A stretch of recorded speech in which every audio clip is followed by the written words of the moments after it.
Finally, I'm going to get back into this book, Illuminati 666. Been busy, and in the midst of that, doing other videos that I felt was kind of important to put out, and finally, I'm going to focus on this book. There's a lot of good stuff in this book here, and this is by William Hosea Sutton.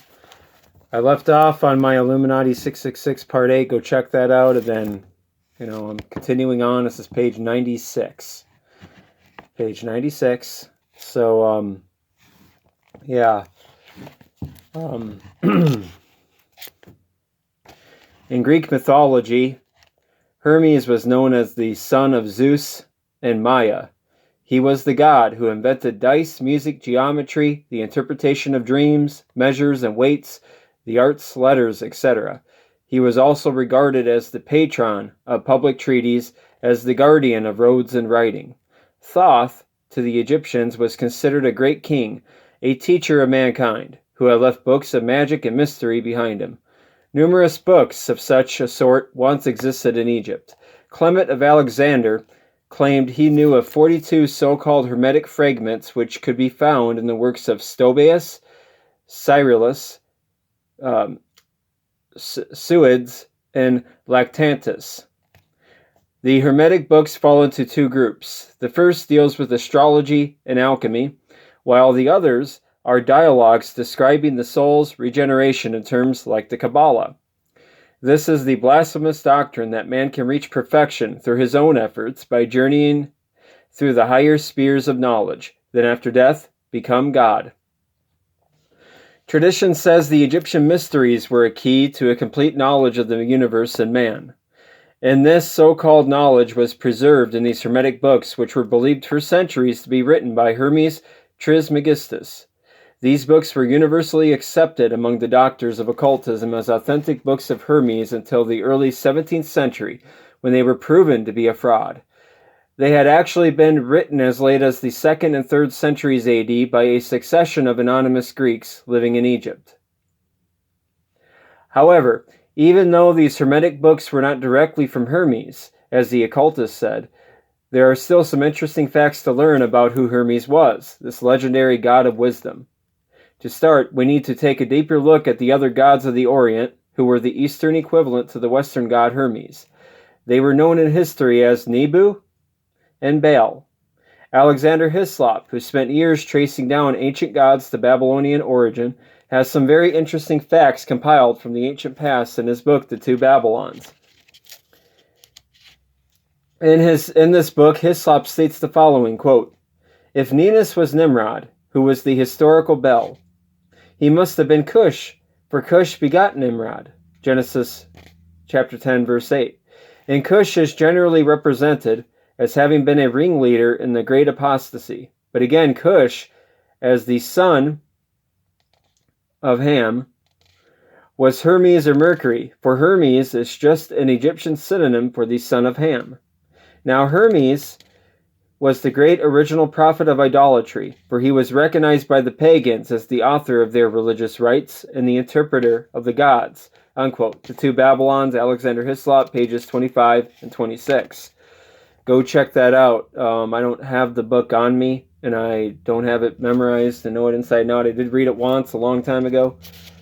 But, if you do have it, check that out in them pages, see if that's what it really says in there. Because I know that there have been some sources where I have looked them up, and I winds up turning out that they're either non-existent in the book that I looked at, or they were taken out of context, the quotes. So, just a reminder to be careful of that. Quote, and continuing, "To the occultists, tradition says the Egyptian mysteries were a key to a complete knowledge of the universe and of man. But the truth is, Egypt received its knowledge of the ancient mysteries from Babylonia. In the traditions of the ancient writers, Ninus is said to be the son of Bel, who Gesenius, the ancient scribe, identifies as Nebo, the Babylonian prophetic god. And Hyginus, another ancient scribe, shows that Nebo was Mercury. And Hyginus tells how a similar legend was written about the confusion of tongues as stated in the Bible.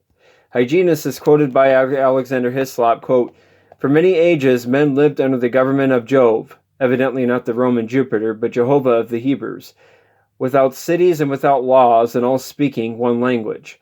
But after that, Mercury interpreted the speeches of men, whence an interpreter is called hermeneutes. The same individual distributed the nations, then discord began."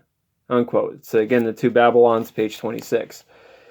Now the pagans often name places, cities, and towns after their chief gods. A mount called Nebo, east of Jordan, over against Jericho, in Moab, part of the Abiram range, with a top called Pisgah, is where our Lord told Moses to view the land which he couldn't enter because of his transgression. Deuteronomy chapter 32, verse 49. The word Nebo means height. That's according to the Young's Analytical Concordance to the Bible, page 689. The word Baal means Lord, but the name Bel means the confounder. The ancients often got the two names, Baal and Bel, mixed up, as do modern scholars today. The scriptures themselves show that Baal and Bel, that's B-E-L, were two distinct gods with two distinct names. In Jeremiah chapter 50, verse 2, and chapter 51, verse 44, we read, quote, "Declare ye among the nations, and publish and set up a standard. Publish and conceal not. Say, Babylon is taken. Bel is confounded. Merodach is broken in pieces. Her idols are confounded. Her images are broken in pieces." Unquote. "And I will punish Bel in Babylon, and I will bring forth out of his mouth that which he hath swallowed up. And the nations shall not flow together any more unto him. Yeah, the wall of Babylon shall fall." Unquote. Now Bel, the confounder, or in other words, the god of confusion, was himself to be confounded by the destruction of Babylon, the origin of all pagan religions. The name Babylon itself means confusion. Today, the city of Babylon is just as it was predicted to be, and now is a symbol of religious confusion throughout the world, which will, in these last closing days, unite under one banner. Now, just a reminder, I don't subscribe to this gentleman's eschatology, religious eschatology. I read this book because there's a lot of good info in this book. So when he's talking about the last days and stuff, it's not what I necessarily believe about it. I am open if I see, if I see some pluses to, if my research adds up to his research, etc. But just remember that. Continuing, to the Romans, the god Bel, who actually was Nimrod's father Cush, was worshipped as Janus, the two-faced god, the god of gods. Hislop quotes Ovid, another ancient scribe who wrote of a hymn dedicated to Janus, quote, "From whom all the other gods had their origin, is made to say of himself, the ancients called me Chaos."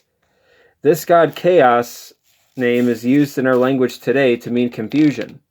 The symbol of this god of confusion was a club, and Alexander Hislop goes on to say the following, quote, "That symbol is a club, and the name of a club in Chaldee comes from the very word which signifies to break in pieces or scatter abroad.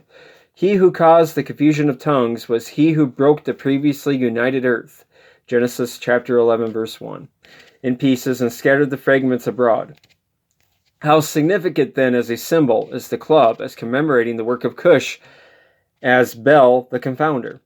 That significance will be all the more apparent when the reader turns to the Hebrew of Genesis chapter 11, verse 9, and finds that the very word from which a club derives its name is that which is employed when it is said that in consequence of the confusion of tongues, the children of men were scattered abroad in the face of all the earth.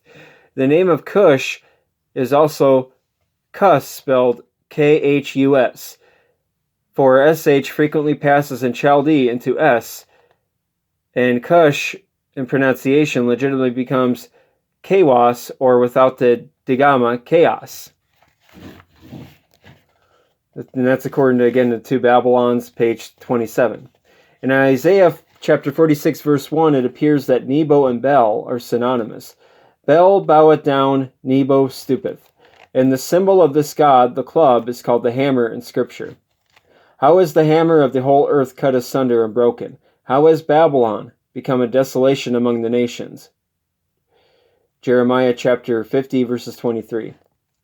Hence it was Bel, or Baal, or Cush and Nimrod, who caused the inhabitants of the earth to be scattered all over the earth by introducing astrology, magic, necromancy, etc., building an antichrist society that would change the glory of the uncorruptible God into an image made like to corruptible man, into birds and four-footed beasts and creeping things. Wherefore God also gave them up to uncleanliness through the lusts of their own hearts, to dishonor their own bodies between themselves, who changed the truth of God into a lie, and worshipped and served the creature more than the Creator, who is blessed forever. Amen. Unquote, Romans chapter 1, verses 23 and 24. Now look at the name Hermes, from whom these secret societies and occult fraternities say they drew their philosophies. The word Her, says Hislop, in Chaldee is synonymous with Ham, or Chem, and that's spelled with K-H-E-M, the burnt one. This name formed a foundation for covertly identifying Ham with the sun, and so deifying the patriarch after whose name the land of Egypt was called. The scriptures themselves state that Egypt was founded by Ham. Quote, Israel also came into Egypt, and Jacob sojourned in the land of Ham. Psalms chapter 105, verse 23 and 27. Hislop goes on to say, quote, Her is the name of Horus, who is identified with the sun, which shows the real etymology of the name to be found from the verb to which I have traced it. Then secondly, Mes, or Mes, it's Hermes, that's the last part of Hermes, is from Meshe, or without the last radical, which is immiscible, which is mesh, to draw forth. That's, again, the two Babylons, Hislop, page 25. What all this means is Mes, the last three letters of Hermes, was used by the ancient Egyptians to show the genealogy of the name applied.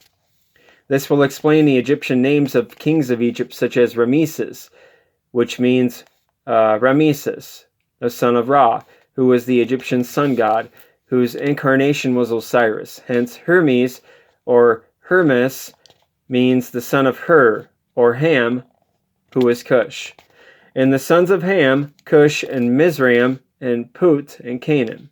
Genesis chapter 10, verse 6.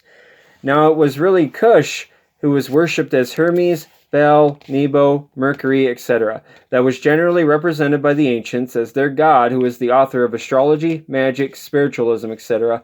on this side of the flood. Here are some more astonishing facts about modern secret societies that even most of their own members are not aware of. And let me take a moment and get a drink here. Drink some body armor.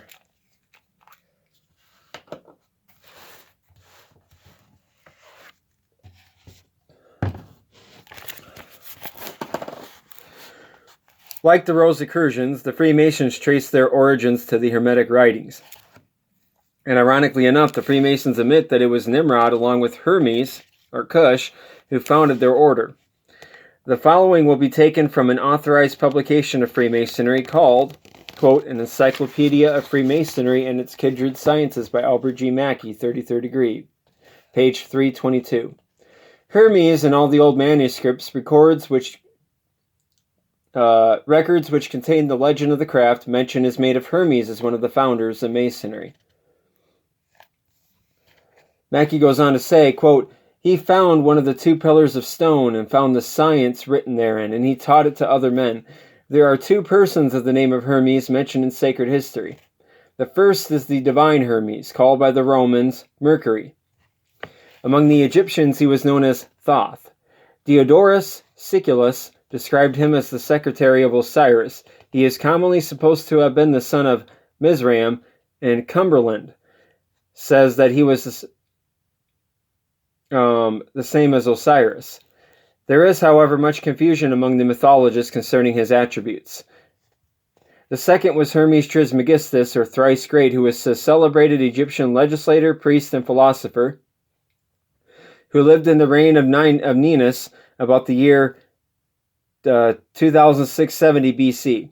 He is said to have written 36 books on theology and philosophy and 6 upon medicine, all of which are lost. There are many traditions of him, one of which, related by Eusebius, is that he introduced hieroglyphics into Egypt. This Hermes Trismegistus, although the reality of his existence is doubtful, was claimed by the alchemists as the founder of their art, whence it is called the Hermetic science, and whence we get in Masonry Hermetic rites and Hermetic degrees. Now, in the same volumes of an Encyclopedia of Freemasonry and its Kindred Sciences by Albert G. Mackey, Volume 2, page 518, we read who this other founder of Freemasonry was. Nimrod, the legend of the craft and the old constitutions refer to Nimrod as one of the founders of Masonry. It was indeed Nimrod who was the first to teach the arts of Masonry. Now here lies a key to understanding the mysterious rituals of Freemasonry. Just as the women who worshipped Thamus were led to weep for the god because in the myth all the images wept for him, so does the Freemason mimic the myths of the sun gods during their Hermetic rituals. Just as the Roman Catholic is taught to mimic the death of Jesus Christ during Holy Week, so does Freemasonry imitate most of the myths of Baal worship.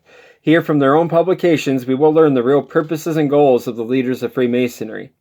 In the booklet, The Masonic Report, published by C.F. McQuaig, a former 32nd degree Mason, with an introduction from James D. Shaw, a former 33rd degree Mason and past master of all Scottish Rite bodies, we have now one of the complete studies into the secret behind Freemasonry. These former high-ranking Freemasons now expose Freemasonry for what it actually is, and hope that deceived Masons will see who is really the hidden teacher of their mysteries, and choose Jesus Christ as their Lord and Savior, and will openly withdraw from it. Space won't allow us to examine the entire booklet. However, we will examine Masonic books, the booklet quotes, and also other Masonic books that we have ourselves. After the reader has examined these things from their own literature, the reader will learn that Freemasonry is nothing less than witchcraft. All this will be completely exposed in part 2 of this chapter, and that's exactly what we're on now. So, there you go.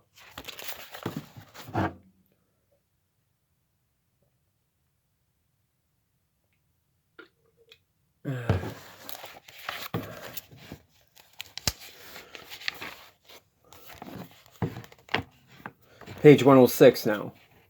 Freemasonry, says Albert Pike, 33rd degree, is a continued effort to seek light. Albert Pike was a Confederate general during the Civil War who was honored among Masons in the South as a great Confederate hero. He was honored also among Masons as the Prince Adept, mystic, poet, and scholar of Freemasonry. In the South, he was almost considered a god-man, a genius, a hero among multitudes. And now, not too long ago, during the summer or sometime like that, his statue was recently pulled down from the, I believe, the Black Lives Matter group.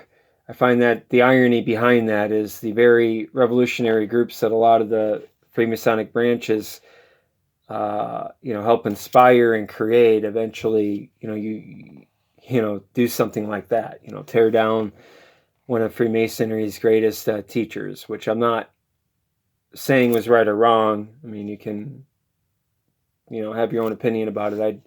I certainly wasn't against it because I'm like, screw Albert Pike and, the Freemason deceivers. So, it doesn't mean I support Black Lives Matter and tearing down other statues. But the Albert Pike one, yeah, sure, go ahead. I'm all for that. Okay, anyways, enough of me. Pike also was a well-known American poet who was born in Boston and studied at Harvard. From 1833 to 1836, Pike was the associate editor and then proprietor of the Arkansas Advocate. His best-known poems were To the Mockingbird, The Widowed Heart, and Dixie. Little did the people of Arkansas understand who they were naming their parks, streets, and county after when they used the name Albert Pike. And ironically enough, in Tennessee and Arkansas, a tourist will find lakes and towns named after Nimrod. Albert Pike made his mark before the war in Arkansas as a lawyer and writer, but as a Confederate brigadier general, he was, according to the Arkansas Democrat of July 31st, 1978, a complete washout, not a hero. Yet General Albert Pike is the only Confederate general with a statue on federal property in Washington, D.C. Till recently.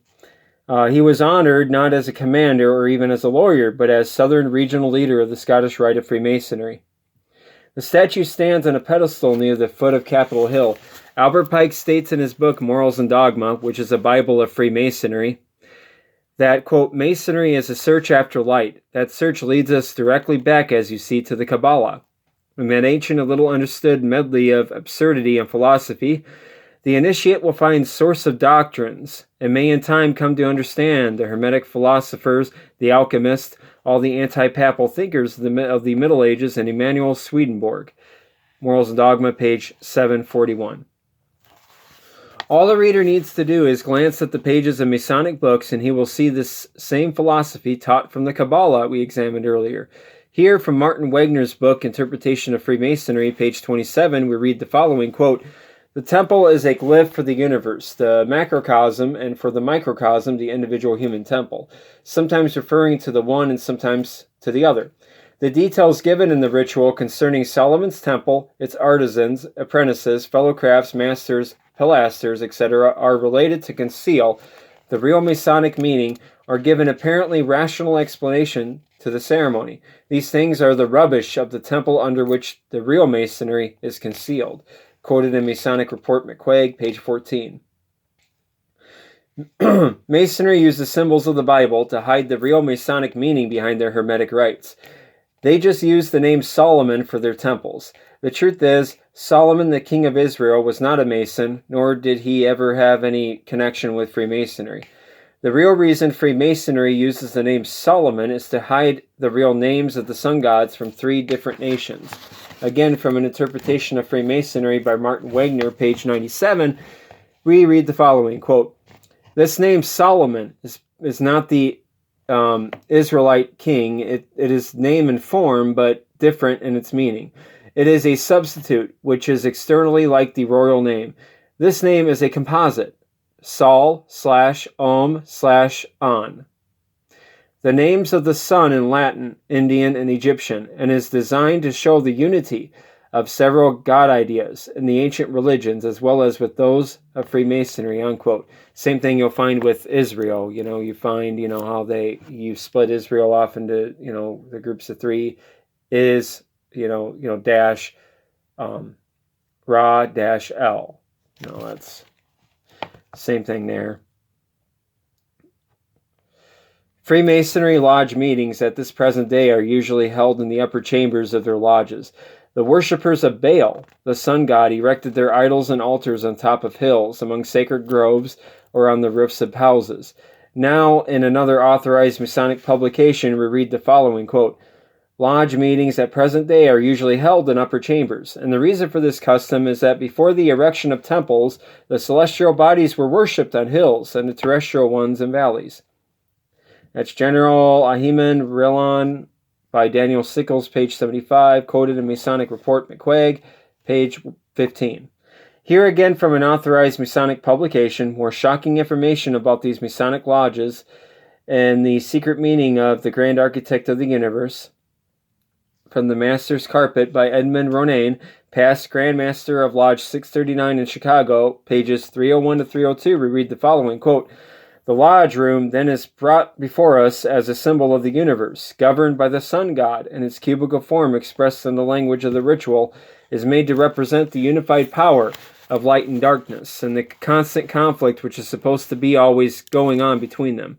In other words, the lodge room is the real heaven in miniature, where the God of nature, the Grand Architect of the Universe, always presides, where his symbol is always displayed, where his worship is always practiced, and when the good Mason dies, he is simply transferred from this lower heaven of this lodge below to the Mount Olympus of the craft called the Grand Lodge above, unquote. Quoted from Masonic Report McQuaig, page 15.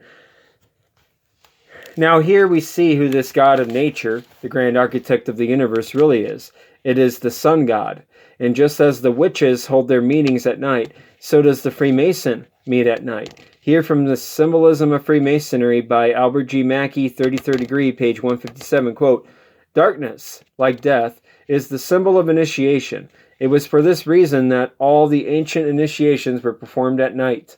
The celebration of the mysteries was always nocturnal. The same custom prevails in Freemasonry, and the explanation is the same. That's again that Masonic Report McQuaig, page 16. In the Hindu religion, the sun god as in many others, was worshipped, as we saw earlier, as a trinity. The trinity was formed because of the three phases of the sun's course. At sunrise, the Hindu worshipped his sun god at Brahma. At noon, he was Siva, and at sunset, he became Vishnu. Now, the high priests of sun worship pretended to be the incarnation of the sun gods, and so did the worshipful master, the senior warden, and the junior warden of these Masonic lodges. Here from Freemason's Guide by Daniel Sickles on page 66, we read the following, quote, "The worshipful master represents the sun at its rising. The senior warden represents the sun at its setting, and the junior warden represents the sun at meridian," unquote. Quoted from the Masonic Report McQuaig, page 18. In Baal worship, with its witchcraft, in Baal worship, which is witchcraft, it is taught that the god of nature, the ruler of the zodiac, the sun, was both male and female. Now the three gods of the Trinity, or three great lights, sun, moon, and stars, were symbolized as the geometric symbol which the Greeks called the delta, or the triangle. The Egyptian pyramids to the sun are solid figures on a triangular square with sloping sides meeting at an apex.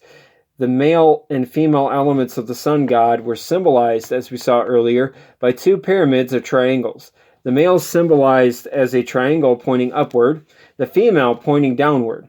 As we saw earlier, the pagans combined the two to form what is called the hexagram. This is one of the most evil signs of witchcraft. It is used in magic to control spirits, demons. It is used by witches to cast a spell, to charm, or injure a person or his property.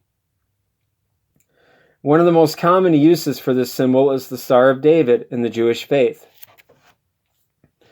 This six-pointed star, commonly used by the deceived Jews, is called the Seal of Solomon among Masons. And the five-pointed star, called the pentagram, that witches get in the center off to cast their spells, is also a Masonic symbol. They call the pentagram the blazing star. Now, keeping in mind that Freemasonry is astrological in all areas, as this will help us see other deceptions as we go on. All star worship, as originally taught by the Babylonians, says man's soul is immortal, and at death he had a place in heaven among the stars. However, the chief gods of the zodiac were the seven stars: Sun, Moon, Venus, Mars, Jupiter, Mercury, and Saturn. The morning star, which is the East Star, or the Phoenix, or Venus to the Romans, was the nocturnal representation of the hidden sun god Osiris, or his soul, according to Egyptian mythology. He was called Ashtar, the East Star, among the Arabs, which actually meant Lucifer, the illuminated one.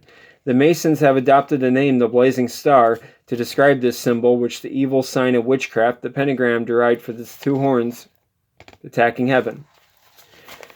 Albert Pike says in his book Morals and Dogma on pages 15 and 16, quote, "Our French brethren place this letter Yod in the center of the blazing star, and in the old lectures our ancient English brethren said, quote, the blazing star, or glory in the center, refers us to that grand luminary, the sun, which enlightens the earth, and by its genial influence dispenses blessings to mankind," unquote. Pike goes on to say, "They call it also in the same lectures an emblem of prudence.